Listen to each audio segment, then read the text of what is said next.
Hello and welcome to another episode of Study of X, the X-Men podcast where we cover the Arrako era of X-Men comics. I am your host, Tim, and with me as always is Sergio. Hi, hello. We've got some comics to discuss today. We do. And Chris. Am I allowed to root for the Arrako side? Because they're all really cool. No. No? No, you're not. But they're all really cool, Nope. And they have fun designs. Nope, sorry. Oh, okay. We're X-Men fans here, and X-Men fans only. I rescind everything I'm about to say in this episode when we learn about the Arrako team. Good. Go back to the drawing book. Okay, I'll be back in a little bit, and then we can do the podcast. Alright. I have been watching Dragon Ball lately, and these are just the Ginyu Force to me. Yeah, that's a good way to describe them. Pogger Pogs.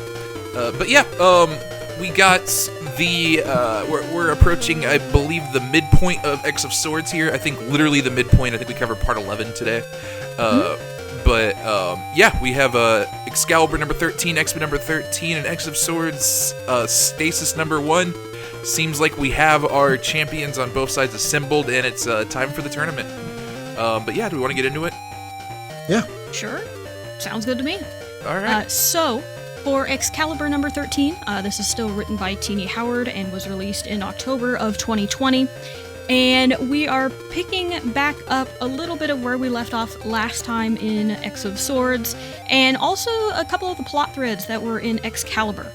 But so far, King Jamie Braddock, wearing Sinister's cape that he bargained for, and Brian Braddock arrive at the Starlight Citadel before the festivities begin to meet with Betsy and Saturnine herself. Yeah. Brian brought Betsy a sword. Happens. Yep, and Yes. not just any sword, but the Sword of Might. It's the one that is part of the test to see if you can become a Captain Britain. You choose between the amulet or the sword, and if you choose the amulet, you win. If you choose the sword, you fail. Yeah. And this is going to be a big part of the conflict in this issue. Brian still really does not want to use this sword. It's something that he feels very ashamed of, where Betsy wants him to use this sword because I think she feels, I think seems to be very concerned that Brian just wants the amulet back and wants Captain Britain as an identity back. Yeah, it's a little unclear, especially how the story is gonna roll out. If these do feel like genuine feelings that Betsy is having and has been having to struggle with, but the way it's portrayed here, I'm not sure I buy it 100%, how they're gonna kind of lash out at each other. But yeah, the central conflict here is going to be Betsy arguing against taking the sword, Brian wanting to give her the sword, she doesn't want to do it, and then they fight. Saturnine is going to throw gas onto the fire, so on and so forth. Brothers quarrel. Yeah. You know, And Jamie's they probably here. shouldn't have given me all of the stats for Magic's sword before a bunch of other swords, because Magic's sword is just better. Yeah. It's just cooler. Magic's sword is just very good. I agree. It's like the OC Do Not Steal sword. Yeah. It makes you teleport. Like, it's good stuff there. Forged from her soul. Yeah.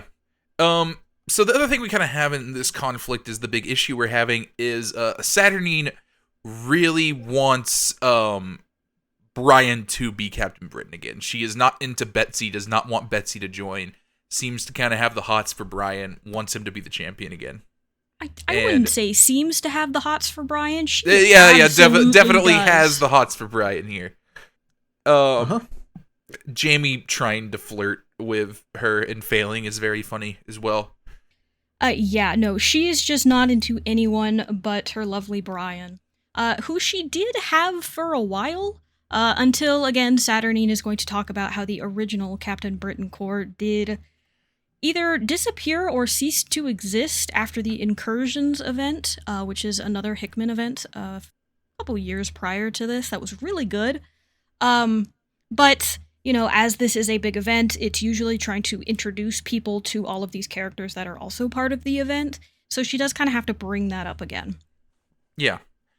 But yeah, so on our next, we get a data page right after this, so it's one of the stat pages that Sergio was kind of mentioning, but this one's about the Sword of Might. Yeah. If you know the Arthurian legend tied to, you know, the Amulet of Right and the Sword of Might and everything, you know, King Arthur, you're probably gonna have a good idea of what this sword is. It's that sword, but taken to a ultra-dimensional superhero. You know, you still have Merlin, you still have all of the wizards and the court and everything. It's just now it's in the Marvel Universe. Yeah, they don't really talk about what exactly the sword does. It's just mostly just the history of it. I think the interesting note here is that it's presumed to be from Galador, but like...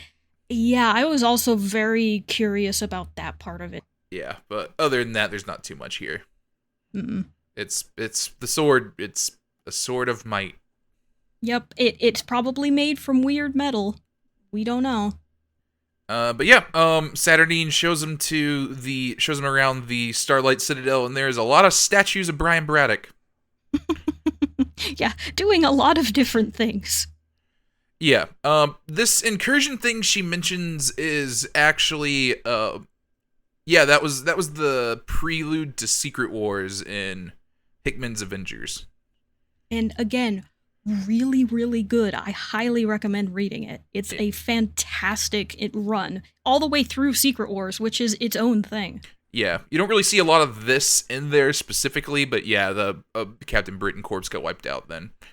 But yeah, Saturnine's talking about how they don't have a Britain corpse anymore, and Betsy throws out, yes, we do. We have those people Jamie made. And Saturnine calls them heretical. Mm-hmm. In a weird way, they kind of are, I guess. She's not technically wrong. Yeah. You know, if you're just, you know, listening to us or reading this, in a previous issue, Jamie decided to break a couple of realities and force other members of Excalibur to take up the mantle of Captain Britain. So that's Jubilee, that's Gambit, that's Rogue, and has kind of forced them to become Captain Britain. Yeah, Richter's the other one, but yeah, Richter's the other one. Mm-hmm. But yeah, she throws out any captain who hasn't made the choices unorthodox and must be declared rogue. And when Betsy mentions that she also didn't make the choice, she's like, "Yep." She's like, "Did I stutter?" Yeah, you heard me. And that just, I feel like the kind of the core Betsy thing she's weighing with here is, it feels like she almost needs to prove herself. Like, she's thrown into the situation where Saturnine does not want her to be in this role. It almost feels like this entire run is Betsy just struggling with imposter syndrome. Yeah, I get that vibe too, especially thinking back on a couple of the older issues. I think the thing I have a problem with this issue specifically is Betsy almost comes across a bit more like a petulant child than anybody who's struggling with, you know, accepting the mantle that they've been given. And she just kind of seems very whiny. I don't know. Saturnine is just very explicitly telling her, I don't want you to have this job. I don't recognize you as this job, and I think Brian should have it. So I get why Betsy's kind of lashing out at this and has a chip on her shoulder in this situation, especially when it feels like Brian's not really backing her up in this. Yeah, no, he just sees this as a fight. Yeah, and Brian, the vibe I get from Brian is he absolutely would take the mantle of Captain Britain back if he could, and Betsy's just not really willing to hand that over. So I understand why she's defensive here. Is Betsy not willing to hand it over? I'm not sure that comes across. I definitely, think she would give it over if he were to accept. Yeah, but I feel like it's a complicated relationship, because she's got she's not particularly interested in proving herself either, I think.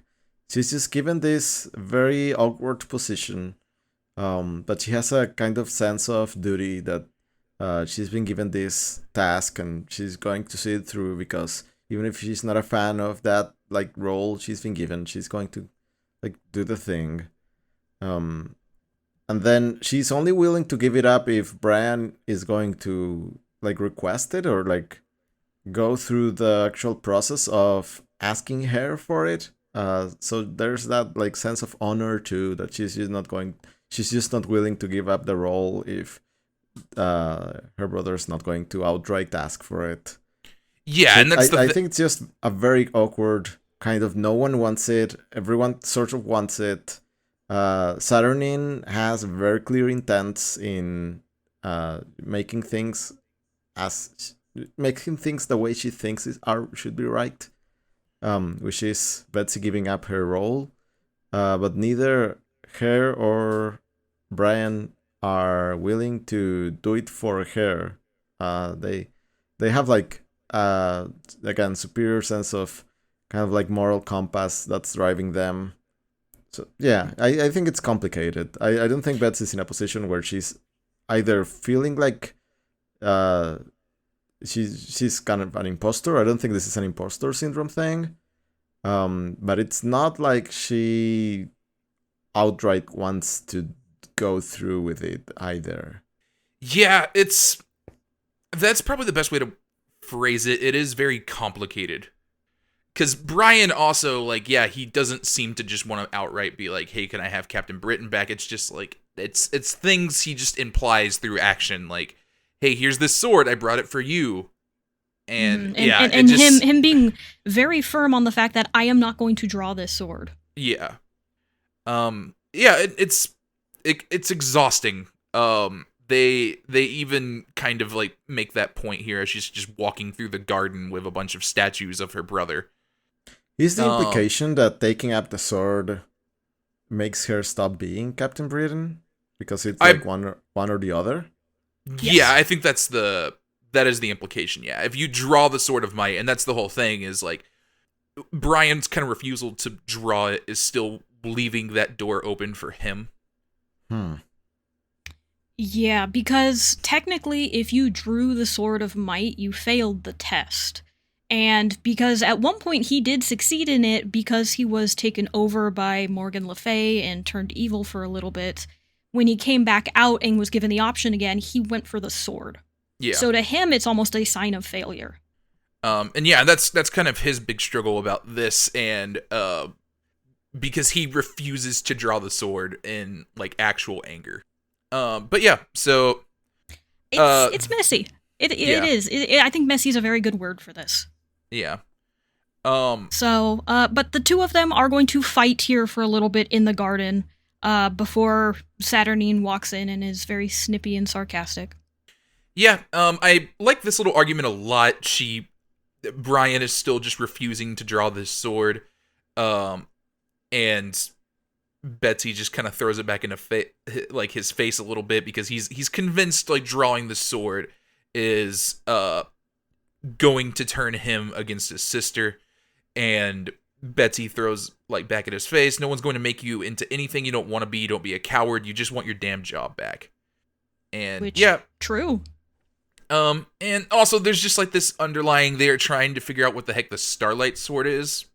That's just a different sword they need to find, and they don't know where it is. Yes, and as we're going to learn later, they are pretty sure one of the predictions was for the both of them, as it referenced them both, so it means one of them needs this mythical Starlight Sword that they currently don't have. Yeah. And honestly, this page here is kind of why I think like there is part of Betsy that is defensive about this, because when Brian says, I never expected you to do this forever, she's like, did you ever consider that I'd want to? Yeah, she's definitely extremely defensive there. This isn't just her wanting to give it up, which, I'm going to keep going back to what Sergio said about messy, but like for her especially, it is very messy. She's finally becoming her own person away from Psylocke, and this is one of the first things she gets, even if she didn't want it, and now she's realizing, oh, maybe I do like it. despite all of the hate from the people of Britain and the coven out there that also wants to kill her and defame her. Yeah, and like kind of the implication I get from Brian is, as much as he's saying like I don't really want this, there is part of him that does still want it. There's a whole an exchange here when they're fighting where Betsy says it's an honor, not a birthright. You aren't owed this, and Brian just throws back like you aren't either. But he won't outright say that he still wants this. Mm-hmm. And again, Saturnine isn't really helping matters. She shows up here to just stir some more shit. Yeah. which is the thing she's really good at. But yeah, rest of Captain Britain's here are show up in the night to sentence Jamie to death for some reason. I'm assuming it's because of the pocket reality thing, but I don't know. I also think it's the pocket reality. I was also confused because I don't know why they're doing this. They're kind of doing it for Saturnine also. It's really unclear. They just kind of show up again. I don't know if they're doing it for Saturnine. I do not get the implication they have anything to do with Saturnine. No, but she was the one that like captured them and froze them. Yeah. So she could have just, opened the gate and let the dogs loose. But I feel like there had to have been something where she was involved here, since she would have had to have been the one to let him go. Yeah. But hey, we will get to that. We're going to have a data page here explaining what the Captain Britain Corps is. And Tim, do you want to very quickly describe who are the Captain Britain Corps? It's a group of Captain Britons. It's just like multiversal Captain Britons. For the most part referred to as Captain Britons, and they're almost always just versions of Brian Braddock. In reality, where Britain isn't like the actual name of it, they'll have other titles, but for the most part, that's just what it is. And yeah, they just show up in the Starlight Citadel and defend the Starlight Citadel. But they don't exist right now. They got wiped out in when the Ivory Kings killed all of them, and Betsy doesn't really have a new group of them. Nope. It seems like our reality is a bit of an odd one to have gotten a different Captain Britain after Brian was unable to keep the mantle. Yeah. I've made this joke before, but I am still really sad. This means that the UK is, or not the UK, but Britain is a universal constant in every reality. That's a bit of a bummer. It's okay. Yeah. Sometimes it's Captain Albion. Sometimes it's Captain Albion. I don't know who that is, but sure.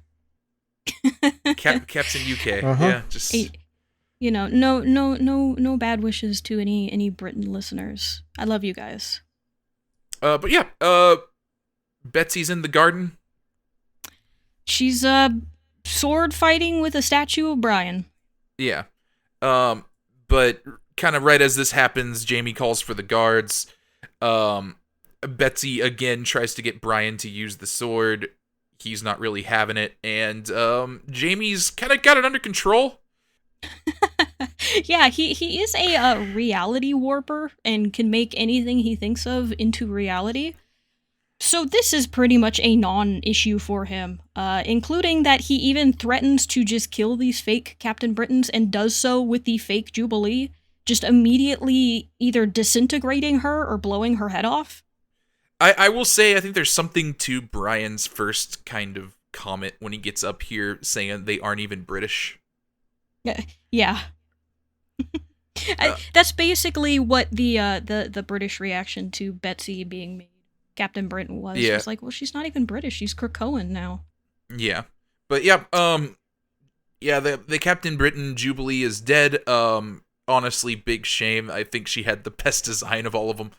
I also think she did, so it is really sad. I really liked those glasses. Yeah. But yeah, it made them mad, and now they are all three being chased by the remaining Captain Britons. And then I would argue what we get next is almost a bit of slapstick comedy. It's very silly. Which is why part of me feels like this was staged, but it might just be kind of a writing thing. Brian is still holding the Sword of Might in a sheath, and it gets lit on fire by Gambit, and as the sheath burns away, it technically means he has drawn the sword. And that turns Brian into Captain Avalon. Which Jamie names. Right before Brian can declare the name, Jamie's just like, "Yep, you're Captain Avalon," and yep, I guess that sticks. But yeah, Avalon says he's gonna fight, and right as that happens, Saturnine walks in and says, like, "This is heresy, and you shouldn't gotta put that down. That's not you. Let's go to my room. Let's talk about this privately." Yeah. And she takes the amulet. Yeah, almost. Because as Saturnine is trying to take the amulet, Betsy decides nuh-uh, and blows it up with her own psionic powers. Which, Saturnine's not happy about, but she also understands that the amulet and the sword are technically just symbols. They are not needed to give Captain Britain their power. Yeah. So, Sergio, what do you think of the Captain Avalon design here?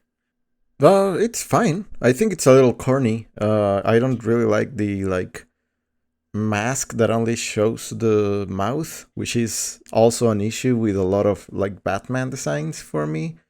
But I think it's alright. I like the color scheme. It's like the gold and dark red and black. I think it's cool. Yeah. No, I would agree. I think the mask does need some work. I think it's really the chin for me. The chin covering kind of sticks out a lot. But no, the colors, excellent. Yeah, he's alright. Yeah. But yeah, unfortunately, the Betsy and the other Captain Britons are now in jail. Yep, and they will be executed at dawn. Yeah. Hooray. She communicates a little bit with the other Captain Britons and says she's going to go rescue them. She may be in a cell in a tower somewhere that is surrounded by endless darkness of some kind. But you know what? It's a good thing when your brother is able to manipulate reality and come and save you. Yeah. I'm sure she'll get back to rescuing the other Captain Britons eventually, but not right now. I'm sure she will. But yeah, Jamie picks her up, and they say we got to go pick up Brian. And her and Saturnine and Brian seem like they're pretty close to doing the do. Saturnine is ready to go. She is all about this. This is her whole plan the entire time. I could honestly believe she would put together the X of Swords just to get Brian back. That feels like the level of weird pettiness she would do. Yeah. And she pulls a sword out of the well, and it turns out that's where the Starlight Sword is. It's just forged from the actual Citadel itself. A little bit of a weird sex thing, but whatever floats your boat. I guess her thing is swords, so... And Brian. Yeah. So there you go. But we do get a little bit on the sword here in a quick data page, because it is brand new. It's basically a piece of the Starlight Citadel itself, which is very special considering that the Starlight Citadel is the center of all realities. So it is made from the center of all reality, just in a sword. Yeah. It looks pretty cool. It does. It looks I like really it. cool. It's very glowy. It's got a very cool star on it, but the star isn't proportional, really. There's points of it that are longer than the other points. Yeah, symmetrical. But yeah, as they're making out, Betsy and Jamie walk in and see the Starlight Sword just laying on the ground, which and as soon as she goes for it, Brian says, "Betsy, take it now," pushes Saturnine off of him, and Betsy draws the sword. And it was their plan all along. Yeah. This is why I think earlier they were probably playing up their emotions and feelings to fight against each other to kind of make this rift and maybe make Saturnine feel like she was actually winning the argument. Yeah. Yeah. Fraternity win. Yeah. Still kind of really messy, not my Not my favorite, I have to say. I feel like there's definitely parts of it that are like real to a degree, but it does feel like there's definitely a point where we switched to just the plan. Yeah, Brian says I'm married, and yeah. Yeah, and also to note for Captain Avalon. Captain Britain, defends Britain.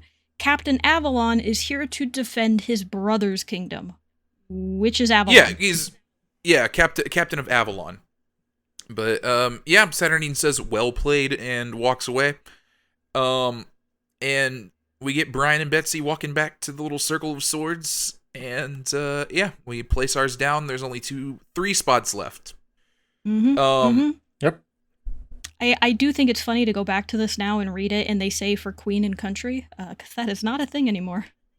Yeah. Yep, that's an issue. Yeah. Yeah, it is indeed an issue. We got 2 more sword bearers. We got 2 more swords. Yeah, 3 spots left to fill. It's another way on the path. That's about what I'll give it. Yeah, and yeah. So, what did you think of this one, Sergio? It's an okay issue. I think there's a lot of talking, and again, the relationship between these brothers is a little complicated, so you don't actually get the full picture until the very end, and even then you might be a little confused about what each of them is thinking, especially Jamie. But yeah, it's fine. It just puts 2 other players on the table for us to continue. I think this one's the least interesting of the 3 we've got for today. I would agree with that, yes. But I guess the whole what's it called? The Starlight Citadel stuff is not really the thing that I look forward to learning more about on these episodes. So that kind of puts it already on the bottom tier for me. But I'm sure people who are into that lore like it better. I just don't care much for it. And I guess the Captain Britain Corps are fun. I like those alternate costumes for everyone. Yeah, me too. I hope to get more of them. We'll see if that happens. I guess they're still locked up. I hope they don't get executed at dawn. I hope so. I hope they don't either, because we don't know what happens yet. We just left them there. Yes, they did. But they yeah, gotta go stand at the circle. The circle is really important. Yeah, it is. But yeah, so want to go into X-Men? Yes, I'm very excited to get to X-Men. So for X-Men number 13, this is written by Jonathan Hickman and also released in October of 2020. That was a very busy month for this entire event. And we're actually going to be opening up here on a data page, and we're going to learn about Grass Cutter and God Killer. These are the swords wielded by Gorgon, and they are specifically made because between the war of Greek and Japanese gods, Zeus and Amatsu both asked a blacksmith to make swords that could kill gods. Hence, these were made. Yeah. The historically accurate war between Greek and Japanese gods. Yes, the one we all know about. No further context needed. Nope. I believe in Hickman's Secret Warriors, both of these swords were in that run. I forgot which one who had, but Gorgon did not have both of these originally. I think it was Grass Cutter that was wielded by Ares' son, but then Gorgon killed him and took his sword. If you were given the choice to have a sword, one of these 2, and all you knew was the names were Grass Cutter and God Killer, which one will you choose? I'm gonna say the God Killer one. I'm also probably gonna go with the God Killer one, because Grass Cutter is not very menacing. Yeah, but yeah, apparently, no. Yeah, God Killer was the flawed one. Which one would you choose, Sergio? Well, Grass Cutter allows me to get into that grind mindset and start mowing people's lawns for money. Yeah. Start a small business. And this one would be perfect. Yeah. Perfect at mowing the lawns, yeah. Yeah. Just it's good for just chopping down the grass. But yeah, back on Krakoa, back in the Healing Gardens, Banshee's not doing well. Either is Apocalypse, who is just grunting in pain. As How long Screaming. has Apocalypse been in this chamber, like screaming? a as he's couple of dying? days at least. Like, Yeah, I think at this point it has to have been a few days. Well, because they had what? They had 3 days to get all the swords? Uh-huh. yeah, So at the very least, I would guess 2.5 days. yeah. It's a long time to be like screaming in agony like this. Yeah. Yes, it's it a is. little rough. But yeah, Reyes, Beast, and Healer are trying to hold him down, failing at it. Magneto tells Polaris just to wrap him up in metal to hold him down. Just strap him into that grass gurney, I guess. Mm-hmm. Uh-huh. They're able to give him some pain medication, but whatever it is that Pestilence infected him with is beyond their ability to heal. So he is very likely going to die at some point. Healer is willing to try to use his powers boosted by hope in order to maybe save Apocalypse, but it also may just end up killing him. Yeah, Apocalypse says, bring it, so I guess that's what we're doing. Yeah, and it seems very painful, but it, Polaris is having trouble holding him. Magneto jumps in to help, and it's time for a flashback. Ooh. Some I hope family you like history. a history lesson. It's great. It's fun. It's good. Yeah. So if you have been reading with us, then you probably remember Okara, the One Land. This was Krakoa and Arrako when they used to be one island before they were split asunder by the Twilight Sword. The demons poured through, and it was the 100 and their champion, the White Sword, that went through the gate to hold the demons back. And we see throughout all of this, the demon invasion that happened as Apocalypse and his family hold them back as best they can. And it's here that after some time of fighting, some of the demons of Amenth come to talk for peace. Yeah. Their piece is giving him a freaky little mask. Yeah, and I do want to call out in the background here, there's this really nice shot of Apocalypse and his entire family.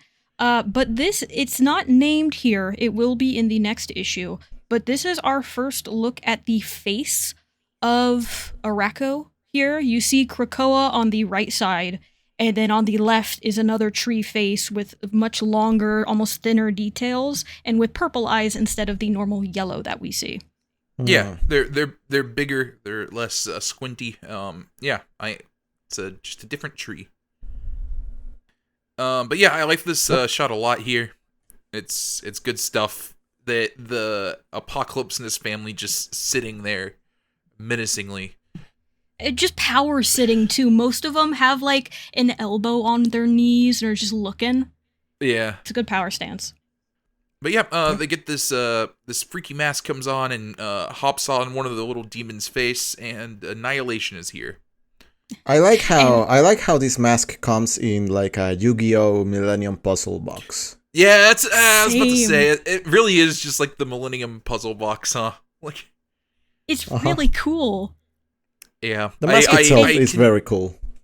I can hear like cartoon gear noises in my head when this thing opens up. Yes, 100%. That would be the sound effect that they would give it if this became part of like X-Men 97. You'd have the gear noises, and then it would like hiss and open up. But I think one of my favorite things about this mask, and there's a lot of things I like about Annihilation, but the demon that puts it on just immediately begins to disintegrate. Uh-huh. Yeah, this dude cannot handle this. Yeah, he's able to deliver maybe 7 lines. That's it. He's gone. Yeah. And oh, go ahead. Yeah, as the demon's kind of disintegrating it, the kind of point it is just like, yeah, I'd love to give this to you, but I want you to earn it. And Apocalypse gets up to fight. Genesis is like, no, I got it. And we're fighting two little demons here, Horak and Daimon, who have backstories, very elaborate ones. Yeah, they're fun. One is the Paragon of Death. I stole the great horn from the mage to jewel and burn the last innocent man alive. Yeah, the stealer of souls. Like, yeah. And the other one is, I am the preacher of a dead religion, the last apostle of a dead maker. And Genesis is like, that's cool, and immediately kills them. Yeah, she finds them wanting. This is the Ginyu Force again. Yeah. Mm-hmm. All they had to do was like strike a pose. Yeah. Yeah. That was basically them in their little poses as they introduced themselves, but that's basically what they were. Also, I think all of the Egyptian imagery and symbolism is a little cheap here, but also it rules. It looks pretty cool. I cannot deny the aesthetic power of calling on the Egyptian, again, kind of like aesthetic sensibilities. Yeah. I do appreciate that that they have kept that for only Apocalypse and his family and his wife here, and nobody else really seems to have that. Not even the Summoner does, who's vaguely related to Apocalypse. So I'm glad they at least kept that there and didn't make all of Arrako that we've seen so far Egyptian themed. Yeah. Yeah. We flash forward a little bit further, and it seemed like the war was going okay until Izka, the Unbeaten, switched sides, which meant they were not on the winning side any longer. And this kind of broke them a bit. Yeah, and you see Apocalypse cry, which I don't think he's ever cried before. Yeah, and the Genesis and Apocalypse's sons offer to seal the breach. Apocalypse says he wants to go with them, and she just says, "You can't. You're not strong enough." Just so good. It's so good turning that on his head. I love it. Just Apocalypse has always been survival of the fittest, and it's because he's not the best. Yeah. And it's interesting because this really like recontextualizes Apocalypse's whole deal, because like Genesis' final words here is, use what time we buy you to make this world into something that can like actually stand against the enemy, judge them. So like this whole survival of the fittest thing was him trying to get mutants strong enough where they could go back and retake this world. Yeah. Yep. It still does not excuse everything that Apocalypse does, but it also gives it more depth, which is not a very easy thing to do. Yeah. Like this was his wife's last wish. Mm-hmm. And he's just following through with that because he loves not only his wife and his kids, but the people of Arrako. Yeah. Anyway, we get a little data page here about Annihilation and the Golden Helm of Amenth. And we do learn Amenth... Sorry, what?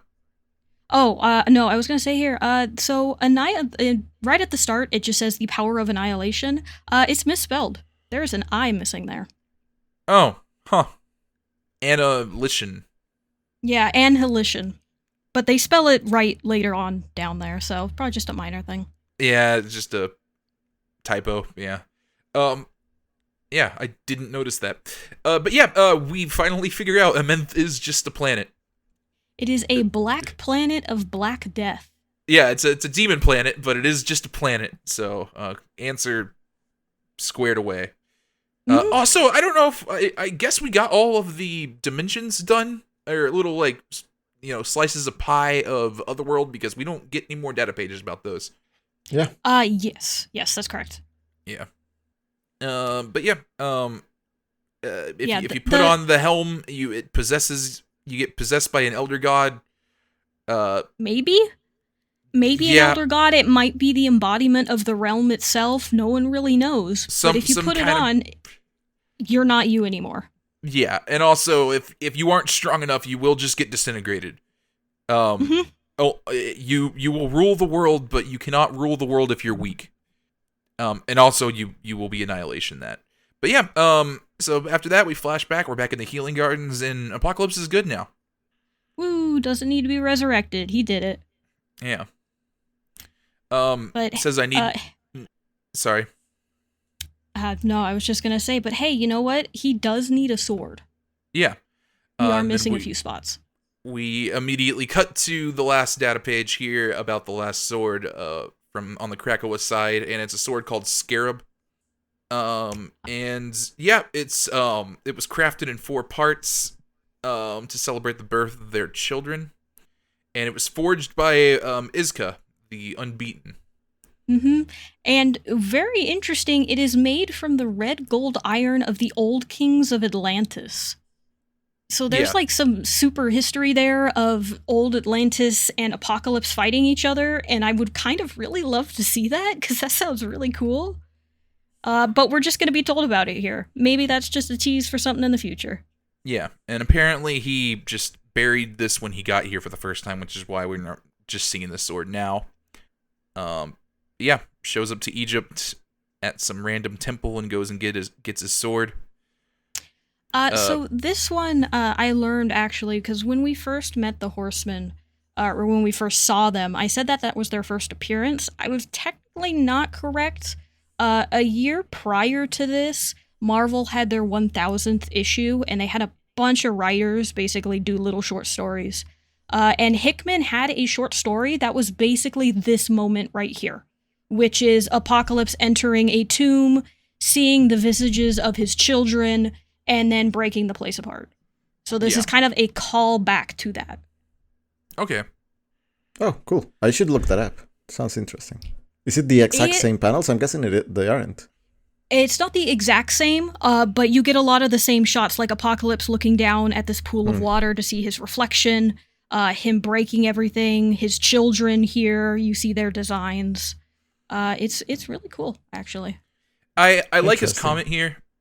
He exposits a bit to Gorgon, who just decided to come with him on this little field trip. Apocalypse is like, yeah, I used to like this place a lot. It was a monument to his children, but now that he knows it's a monument to his children that he knows are alive, it just makes him mad. Mm-hmm. He comes in here with the little sarcophaguses of his 4 children, and he just smashes like all of them, just punches them like it's him just being kind of mad. Gets the sword, walks out, and the pyramid just crumbles behind him. Mm-hmm. Yeah. You could say he's a little mad. Yeah. And that is actually where this issue is going to end. Before we end it off, actually, I don't think I've ever gone into Gorgon as a character. I know he showed up earlier in one of House of X, but I think we might have kind of glanced over him. We've definitely mentioned him a little bit. I have mentioned that he was ex-Hydra. Yes. So just a little bit on him, because this is the edgiest mid-2000s creation I've ever heard of. It sounds was like first. Gorgon. Oh boy. He was first introduced in Wolverine 20 in 2004. His name is Tommy Shishido. His mutant power is that his eyes can turn people to stone, which is why he wears a blindfold.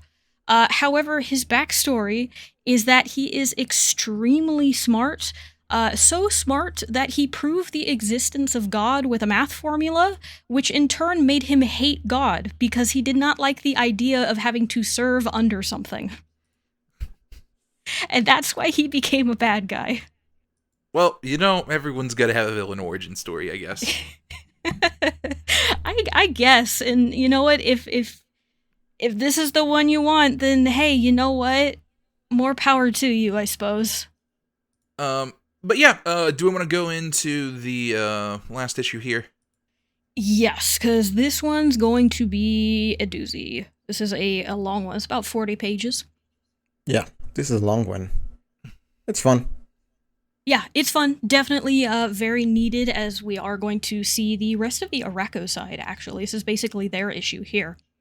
But this is X of Swords Stasis #1. This is written by Tini Howard and Jonathan Hickman and was also released in October. Do either of you have thoughts on the cover here, which is basically the entire Iraqi side and their swordsmen? It rules. I really like it's very cool. dinosaur friend. He's Yeah. possibly my favorite one of the bunch. I also love Pog. He is my favorite. The rest of these guys, all excellent designs, great, they're lovely. Nothing can beat the giant crocodile man with like massive red arms and rock armor. Yeah. Uh-huh. But yeah, opens up with a little quote from Saturnine. She pulls their strings and watches them dance. What happens when she cuts the strings? And yeah, we go into the issue. And here I do want to call out the artist. It's Pepe Larraz and Mahmoud Asrar, I believe.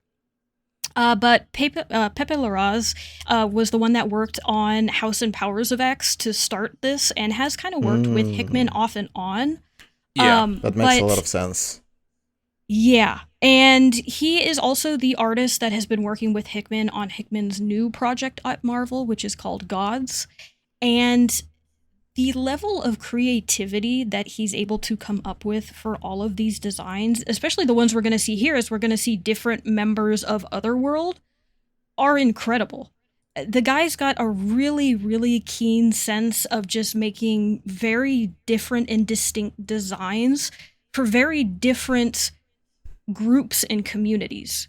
Because as we open here, invitations have gone out to Otherworld for all of those representatives to come in and not only meet for council, but to also witness this event that is going to be taking place.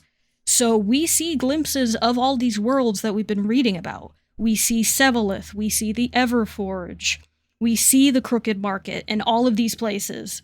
And here comes Pepe Larraz just coming in here being like, all right, I'll give you something super distinct and you're gonna remember it. Yeah, it's very cool to have like almost like a face to the name for these places. Mm-hmm. Yeah. Oh yeah. After all the data pages, I think giving us a shot of each of these is really fun because it evokes what we learned from the data pages, and it's actually better than the data pages because we're actually looking at the thing. Yeah, it's like, oh, here's the thing that we read about. It's like, okay, yeah, that is. It's cool to see these in like an actual way, but yeah, I think I really like this guy's art. I think he's one of the better artists that they got over there now. Not to downplay anybody else, I just think he's very, very good. But yeah, exciting to see. Let's want to get into it a bit. Yeah, so we are going to open up here on the group of all of the leaders or the representatives here, kind of taking a vote on different events. Oh, just before we get too far ahead of it, do we have any thoughts on the way some of these places look? It sure looks like it sucks to be in the Holy Republic of the Fae. Oh man, the Holy Republic of Fae is very good. It's just like all these mythical creatures like hung up in like looks like torture chambers. Like we got like cages everywhere. This place looks miserable. There's like a pig man and a guillotine. I wouldn't want to be the pig man. Yeah. No. The Kingdom of Sylvath, which is I think is the vampire place, is just like super triangular in design, and I think that looks very cool. The Everforge just is like a bunch of robot-looking dudes. That's also very cool. I like how the floating kingdom is just upside down. A lot of the text is upside down as well. Yeah. Yes, I also really like that, especially since Merlin and his daughter, who rules the other kingdom, are opposites of each other. Yeah. But yeah, so yeah, we're over here and we're getting a vote, and the first thing we get is that Merlin and Roma voted in opposition of each other. Not really sure what the vote's about yet. We do later learn the vote was for having open borders. Yeah. There's a lot of text here as Saturnine is talking. We also see the unnamed representatives of Mercator, who are just, I don't even know. They're all in black with green flames, and they have like a T, the letter T for a mask. It's really weird. Yeah, and look, I do not believe in borders, but I wouldn't want any of these weirdos stepping into my kingdom if I had one. Yeah. It's very interesting how It's interesting that there's like politics in these worlds, though. Like I find that very fascinating. Everybody is currently losing a lot of patience with Mercator because Mercator keeps showing up and not saying anything. And we learn here that it is Sheriff Gia Whitechapel of Blightspoke and her crew who are asking for permission to go into Mercator to check it out. And now that it has pretty much been struck down, Sheriff Whitechapel is saying, well, we're just gonna go in there anyway, which is gonna set off Merlin and say, well, if we're talking about invasion, what about the weirdos sitting over there who invaded an entire kingdom?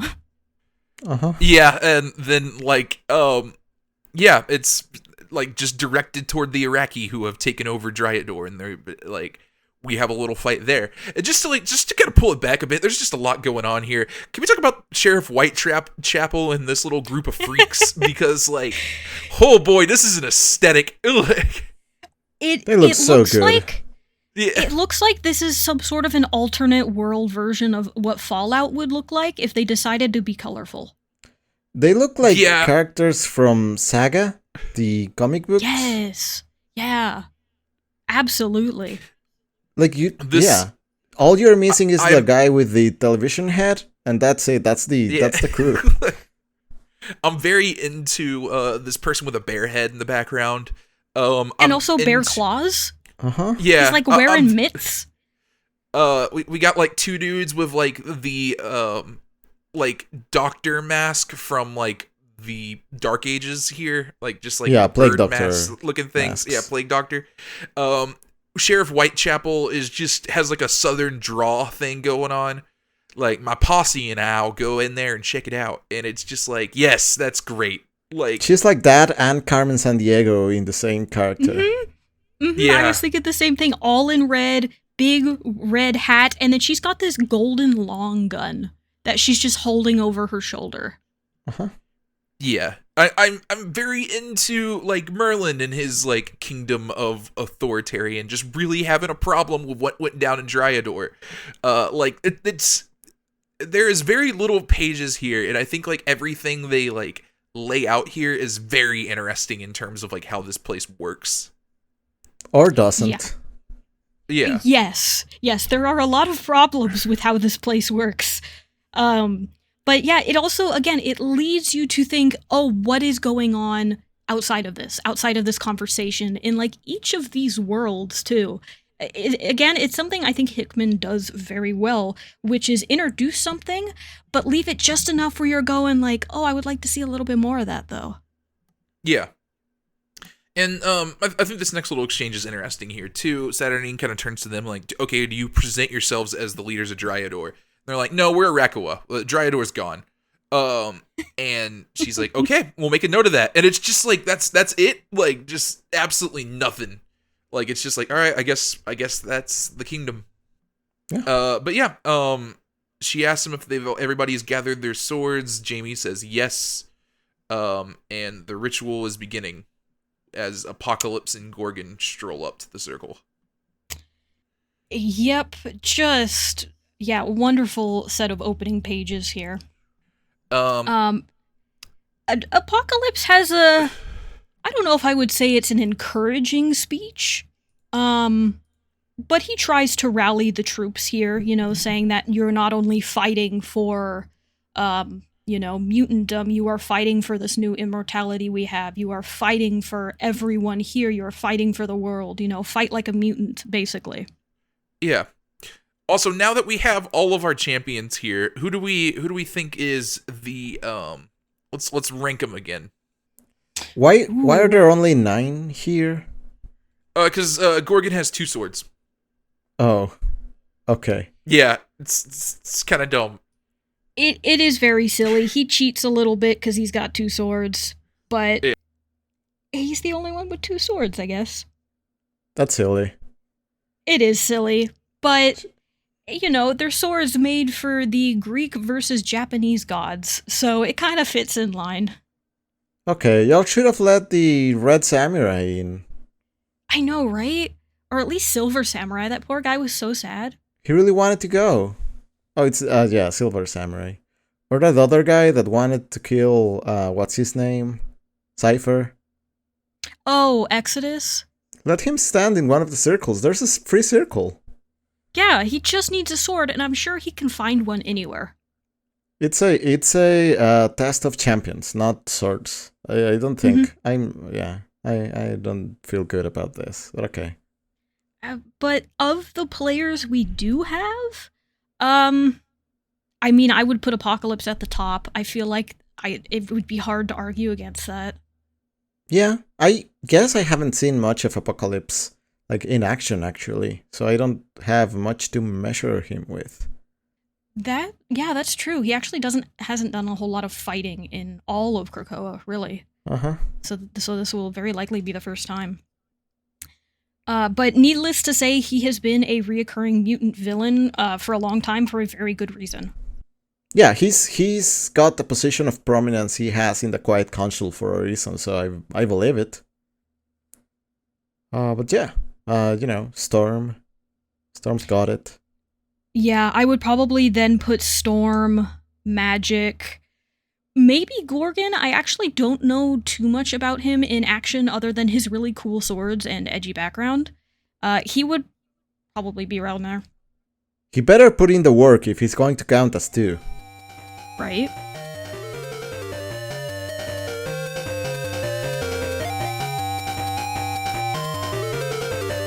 Okay, we're back. I think Apocalypse and Gorgon here are the two that we really haven't seen too much of, like in action, I guess. Captain Avalon, kind of to a degree as well. Yes, but I feel like his pedigree of being Captain Britain for so long means that he has to be pretty good at his job. Yeah. He's got too strong a reputation not to be valuable here. And yeah. Gorgon is a war captain, which is like, he's up there with like Magic and Cyclops, so that dude also probably knows what he's doing. Yeah, no, that's actually a really good point. I think that's tough. I feel like Cypher is definitely still the weakest here. Yeah, poor guy. I think actually I would put, if we're going like from the bottom, it would probably be Cypher and then Cable in the lowest tier for me. Not to say Cable is bad, he's just normally a gun guy. Yeah. And this is a very young version of him. I'm guessing he's still got some of his gadgets. Yeah, he's got himself grenades and whatnot. He's telekinetic, but so is Betsy. He knows how to fight. Yeah. Mm-hmm. He's got some experience. I think just in this group, he ends up being on the lower end. Yeah, I think he definitely, like, at this point in his life, probably has the least experience of almost anybody here except for, like, Cypher. Yeah. But yeah, who do we think is most likely to die of this group?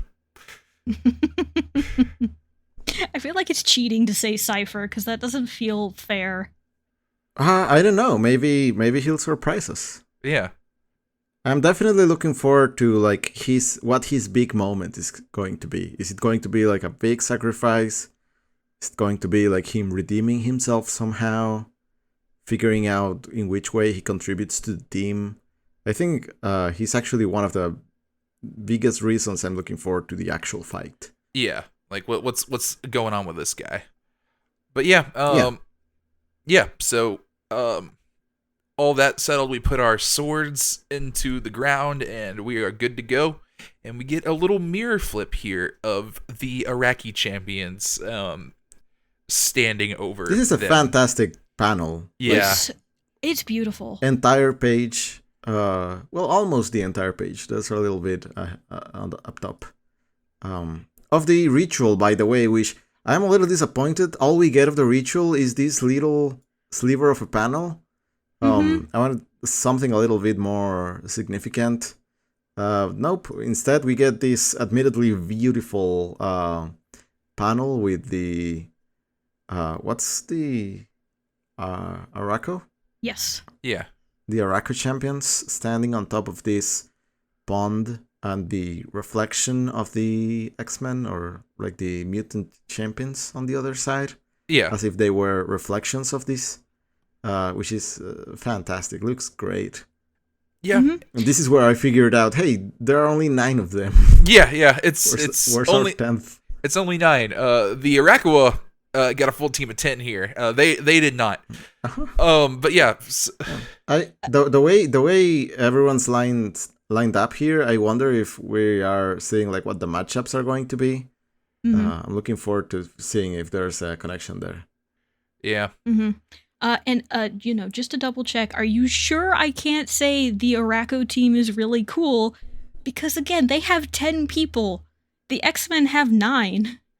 No. But They yeah, so have a huge crocodile. so our next They do have page a large here crocodile. is the Sword Bearers of Arrako, and we get the prophecy of their sword bearers as well, their little poems. Yes, there are a lot of them. I was gonna pick Who wrote and ask. these? Is I it also still Saturnine? yes. Yeah, I believe this is also Saturnine, but yeah, it's just the Arrako ones. Couldn't she have like created rhymes for like extremely weak people? She could have, and she probably should have. Instead, she gave the Arrako side pretty much their strongest fighters. Oh yeah, they're stacked. You got the It's so mutant. not fair. You got the mutant on your team that can't lose a battle. Like that's not cool. That automatically should disqualify you. Yeah. But there are a good handful of prophecies here, and I'll post them on our social media. But I wanted to ask both of you, do you have a favorite here? And Tim, we'll start with you. I want to give a shout out here to Wars. It's one of the only ones where I can actually like say I think this is hers for sure. But a blade of flame, innocence interred, all is fair in love in her. Like that's good. That is a really good one. You're not wrong. That one's great. But yeah, Sergio, do you have a favorite? Y'all want me to say Pog? Yeah, Yes. yeah. Someone, Yes, I do. someone. This has to come up eventually. If it wasn't you, it was gonna be me, because that one's my favorite. Yeah, It's a lot of fun. Pog, Yeah, Pogger Pog's Pog and Pog's Pog, but Pogger Pog's Pog, then an Pog Pogs.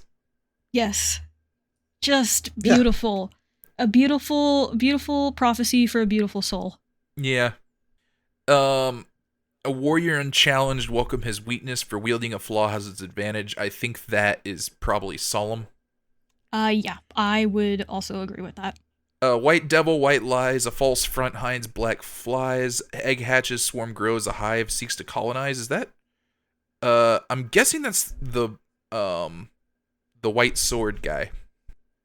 See, I was thinking that was the summoner, but I I was might thinking- be incorrect. I was thinking that too, but like because of his power is having the 100 dudes, that kind of leads me to egg hatches, swarm grows, hive seek to colonize, but I don't know that for sure. I mean, the white lies allude to, and like the false front. to the Yeah. whole I really go back. apocalypse thing. Yeah, I really go back and forth on that one because that first line sounds a lot like the summoner. Yeah, that's what kind of is pushing me in that direction. Yeah, now I'm kind of looking at it. A leader betrayed, a healer dismayed, for the century's loss, a price will be paid. That might be the, why can I not remember this guy's name? It's the dude with It's the 100 guys, yeah. It's the white sword. That Yeah. was the only name we were given. And I believe they do say at some point he is their best healer. Yeah, so, yeah, that makes sense. Yeah.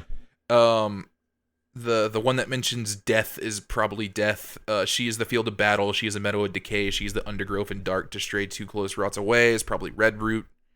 Yeah.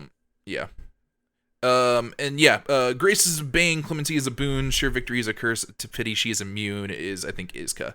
I did not try to put these together beforehand. I feel better about it now that I'm like looking at them and being like, oh, that's probably who that is.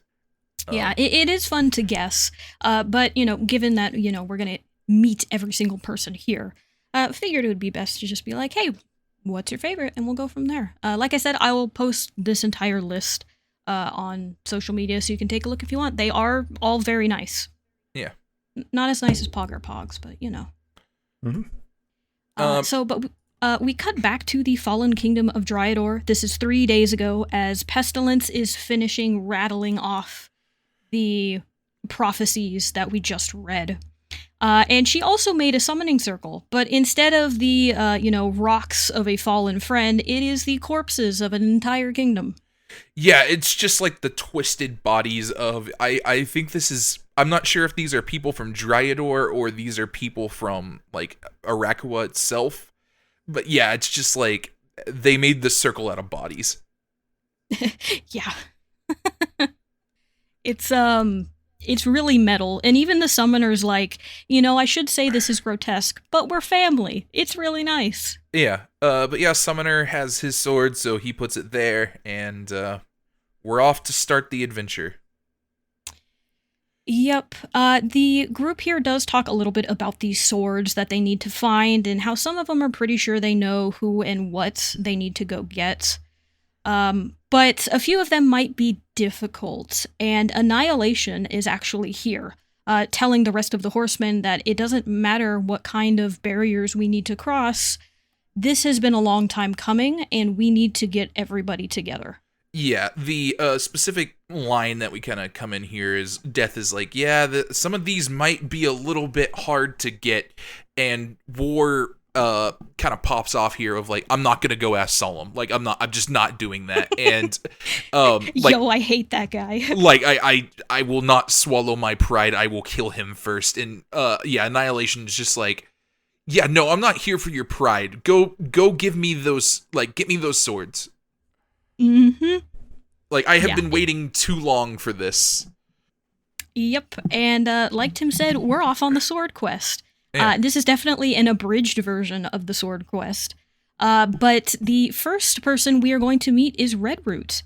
She seems to be the speaker for Arrako, just kind of like how Cypher is for Krakoa. Yeah, she's their Cypher. Uh-huh. This is a little bit interesting because it's apparently Arrako and Redroot are not happy about this. Summoner shows up to give her the proposition, and she's just like, yeah, we've been here, we wanted for unification, and you show up here with the promise of like, you're gonna go kill more people. Like, do you get tired of that? Like, and it's just like, damn, she's like, I don't know, like, Redroot existing in like this space of just violence is very interesting for her as like a character. Yeah, especially considering everything we know about the Iraqi mutants suggests that they should all be pretty okay or happy with fighting. Yeah. So she is the first one to really go against it that we've seen.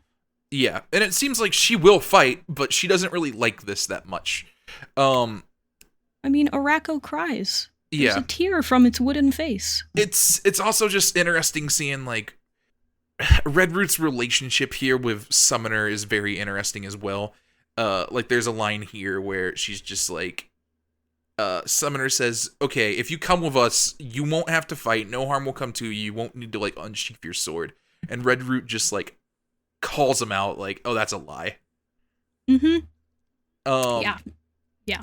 She knows his games. Unlike us when we first met him. She knows what he's all about. Yeah, but Arrako gives a tear. Redroot says, like, okay, I'll do it. Mm-hmm, and that's one sword bearer and one sword. Yeah. Next, we meet the best. They drop a big old bag of jewels in front of Pog's cave as he comes out, and apparently he just refers to himself in third person.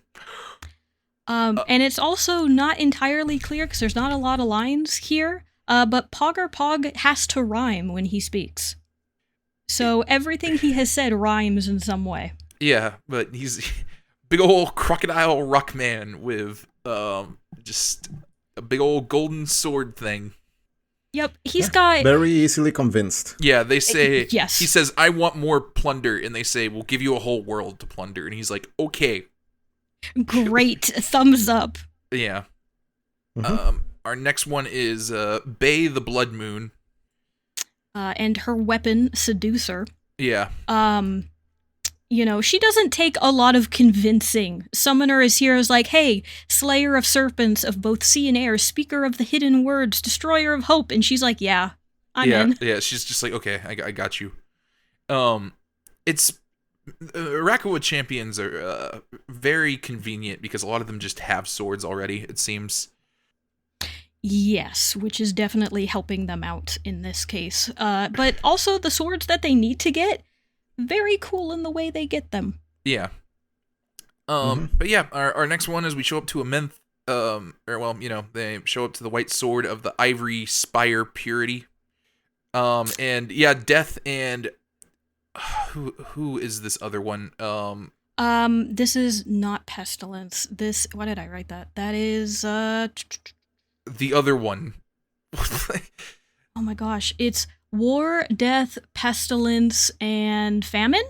Famine? Yeah, okay, sure. Famine. But yeah, they show up just waving white flags, like, please do not kill us.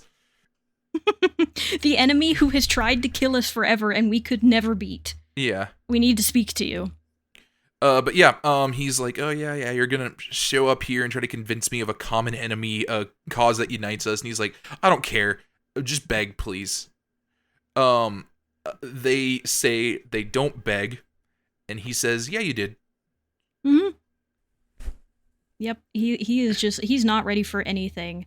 And they're like, you know what? What if we could offer you anything? And he's like, do you mean anything? And they're like, yeah, whatever you want, you can have it. You just have to help us out. Yeah. He's like, okay. I've been waiting for that. We don't know what he wants, but it seems to work. Yeah. Our next one, we have War and Pestilence strolling up to Iska, who just raises a glass, and I guess we're good there. And then our last one is Death acquiring his sword.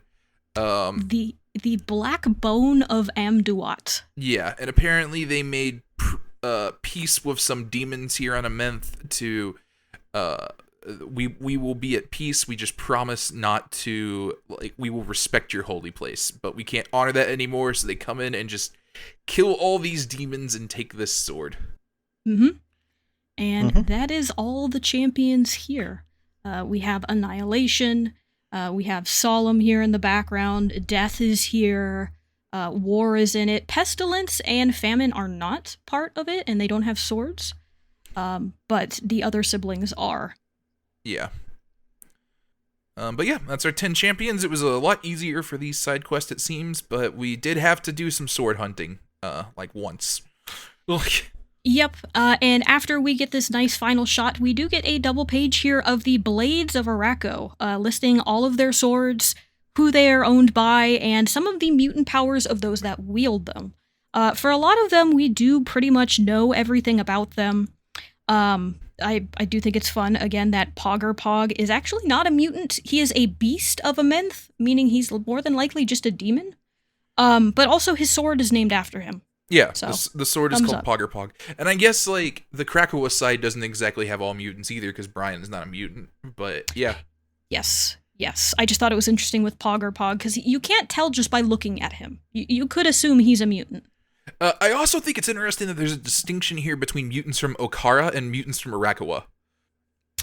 Yeah, I noticed that too.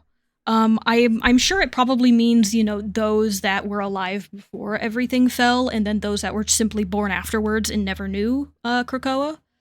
But it is an interesting distinction for them to make. Yeah, and like the ones that are from Okara here are War, the White Sword of the Ivory Spire, Death, and Iska the Unbeaten. Where Bay the Blood Moon, Summoner, and Solemn are introduced as mutants from Arrakua. And then you have Redroot the Forest, who she is described as a pureblood mutant reclaimed from Amenth. So yeah, that's interesting. Which is interesting.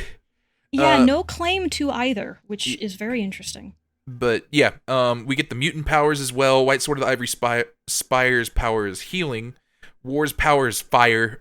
Death is the Eyes of Death. Bay the Blood Moons is the Doom Note, whatever the heck that is.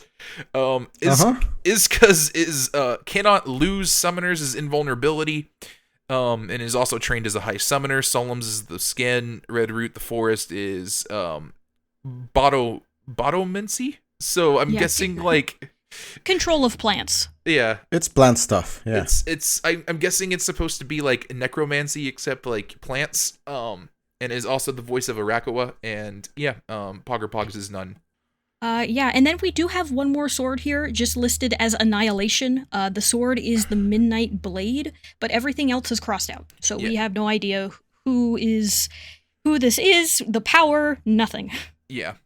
But again, I'm gonna say, this is not fair. The Arrako side has way stronger than anything the mutant side has. Yeah, it seems a little stacked in favor of Arrako. Just a little bit.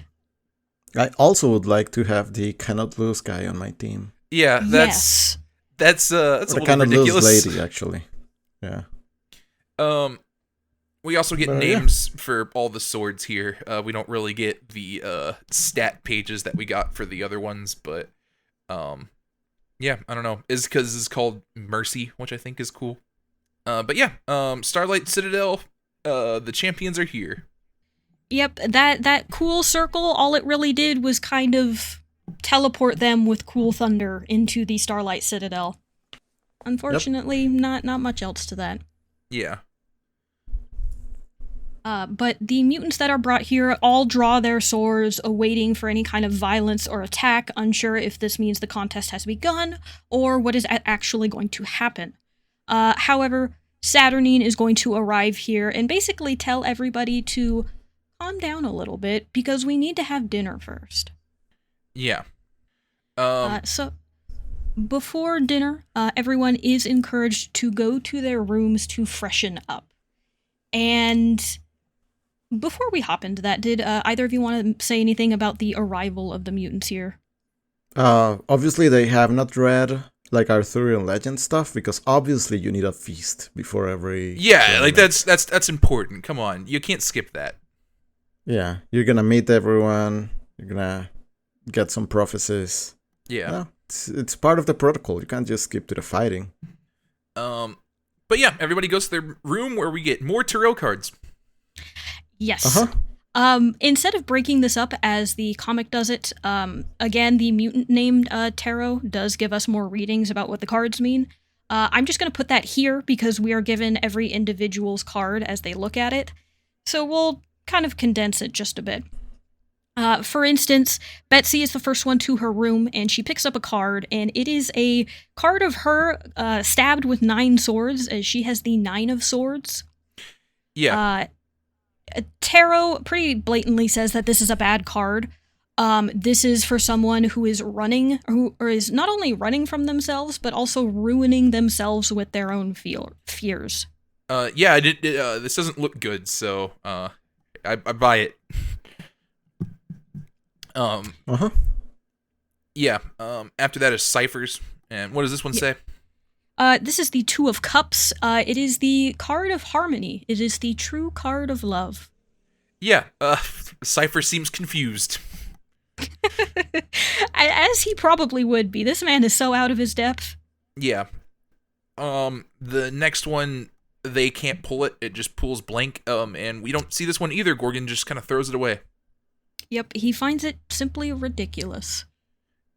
Maybe he also got a blank card. I don't know.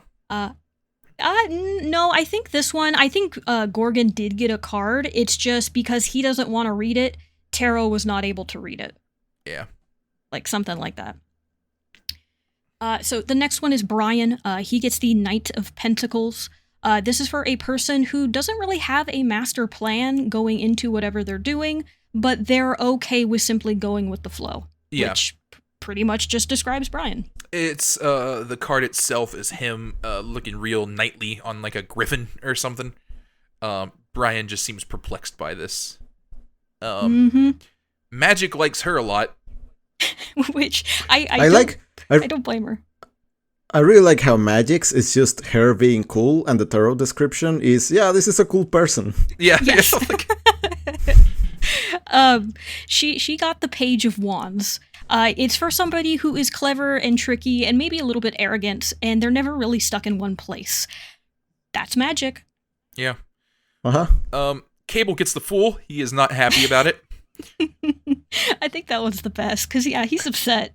Yeah, it's Cable just looking like he's having a good old time near the edge of, like, some kind of metal thing. But yeah, Tarot says it's not a bad thing. No, this is more for somebody who has a journey or a personal journey who knows nothing but ends up learning something along the way. So yeah, it is a good card, but I, would not be happy about being called the Fool either. Yeah. Wolverine has strength, and it's him being choked out by Summoner. Wolverine is not happy about this either. He has the card stabbed on his claws, and he has torn up his pillow. Yeah, like an angry cat. Yeah. He like got upset and just like scratched up all of the linen. So his is silly. His is, it is a person who has the strength of will, the strength of heart and focus. It is the one who endures, which, that fits Wolverine. Mm-hmm. Yeah. Storm gets death, and it's her just on a horseback holding up a flag. Yeah, and her card is not also necessarily bad. It usually indicates metamorphosis or change of some kind. Still a very interesting one for her to get. And Apocalypse is the last one. Yeah, let's hold off on that one a bit, because his reaction here is just kind of crumpling it up and being like, I am not into this game anymore. Oh, yeah, no. I'm not going to read his until he sees his card. Yeah. But yeah, no, he crunches up these lovely cards. Very rude, honestly. Well, I mean, Wolverine stabbed his, so whatever. That, you know what, that's actually a fair point, but Wolverine was more, like, petty. Yeah. Apocalypse seems genuinely upset. Yeah, so... It's very rude to do to this, like, custom art. I know! Like, these are so cool. I wonder I hope we get to see the Arrako ones. Yeah, I hope they got matching cards of, like, their own. Yeah. It's just cute little party favors. But yeah, Saturnine's over here having meetings, but as they're about to do it, Apocalypse comes in and says, "Enjoy it while it lasts, witch." And he's very upset. I do like how Laraz here draws Apocalypse just looming over her. Like, he is a good, 2 heads taller than Saturnine. Yeah, just this big old boy. But hey, Saturnine is not even remotely flustered. She basically waves him off, saying, "What did you do to my card? But hey, you know what? Why don't you follow me and we'll have a chat?" Yeah. So yeah, he hops in this little glass elevator, and she's off to her meeting. But yeah, she kind of says, like, you're interesting because you did me a favor by defeating Morgan Le Fay, but instead of, coming to me as an ally, you've just been real sneaky, which he has been. Apocalypse is just kind of been doing whatever the heck he wanted. Yeah, he never did. He did kind of try to reach out to her, but not fully. It's always just been him imposing himself into Otherworld. Yeah, Apocalypse is just doing this magic thing, and he doesn't really care about any politics at play here. But yeah, she says yeah, you've been trying to get in here and trying to bully your way into the Citadel, but I invited you in. Does that bother you? And then she kind of throws he keeps calling her a witch. She kind of throws that back in his face as well. You've been doing these rituals forever, and that's been kind of your deal recently. And not only that, but she downplays it too by saying, "Hey, you're taking this barely realized theory of magic you claim to have been studying." Yeah. You don't know what you're actually doing here.